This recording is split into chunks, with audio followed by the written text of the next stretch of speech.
જાન્યુઆરી 2026 જ્યારે આખી દુનિયા કાતિલ ઠંડી અને અસામાન્ય હિમવર્ષાથી થતરી રહી છે, અમેરિકાથી રશિયા અને ત્યાંથી ભારતના હિમાલય સુધી કુદરતનું આ નવું રૂપ ડરામણું છે. શું આ માત્ર શિયાળો છે કે પછી ગ્લોબલ વોર્મિંગના કારણે બદલાતી દુનિયાનો વિનાશક સંકેત? રશિયા પર રેકોર્ડ તોડ હિમવર્ષા. રશિયાના પૂર્વી છેડે કામચટકા જાણે સફેદ ચાદરમાં દફન થઈ ગયું છે. નિષ્ણાતોના મતે ગરમ થઈ રહેલા સમુદ્રો વધુ બાષ્પીભવન પેદા કરે છે, જે રશિયા પર રેકોર્ડ તોડ હિમવર્ષા બનીને તૂટી પડ્યું છે.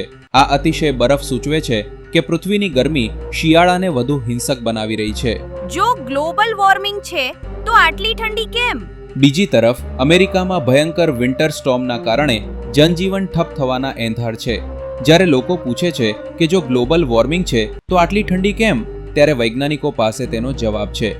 ગ્લોબલ વોર્મિંગને કારણે જેટ સ્ટ્રીમ નબળી પડી છે, જે આર્કટિકની કાતિલ હવાને સીધી નીચે તરફ ખેંચી લાવી છે. ખેતી અને પર્યાવરણ માટે ખતરો. ભારતની સ્થિતિ વધુ ચિંતાજનક છે. આ વર્ષે હિમાલયમાં લાંબા સમય સુધી સ્નો ડ્રાઉટ એટલે કે બરફની અછત જોવા મળી, જે ગ્લોબલ વોર્મિંગની સીધી અસર છે. અને હવે મોડે આવેલી અચાનક અને અનિયમિત હિમવર્ષા ખેતી અને પર્યાવરણ માટે ખતરો બની રહી છે. આ ત્રણ દેશોની કહાની એક જ સત્ય તરફ ઇશારો કરે છે. પૃથ્વીનું વધતું તાપમાન હવામાનના સંતુલનને ખોરવી રહ્યું છે. ક્યાંક જરૂર કરતાં વધુ બરફ તો ક્યાંક સૂકો દુકાળ. જો આપણે અત્યારે નહીં જાગીએ તો ભવિષ્યના શિયાળા વધુ જીવલેણ બનશે. વૈજ્ઞાનિકોનો પોઈન્ટ ઓફ વ્યૂ. અમેરિકા અને રશિયા. ગરમ મહાસાગરોને કારણે વાતાવરણમાં ભેજ વધ્યો છે, જે ભારે હિમવર્ષામાં ફેરવાય છે. જેટ સ્ટ્રીમની ભૂમિકા.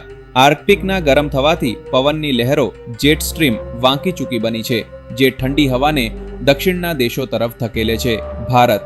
Western disturbance. અનિયમિત થવાને કારણે કાશ્મીર અને હિમાચલમાં બરફ પડવાની પેટર્ન બદલાઈ ગઈ છે.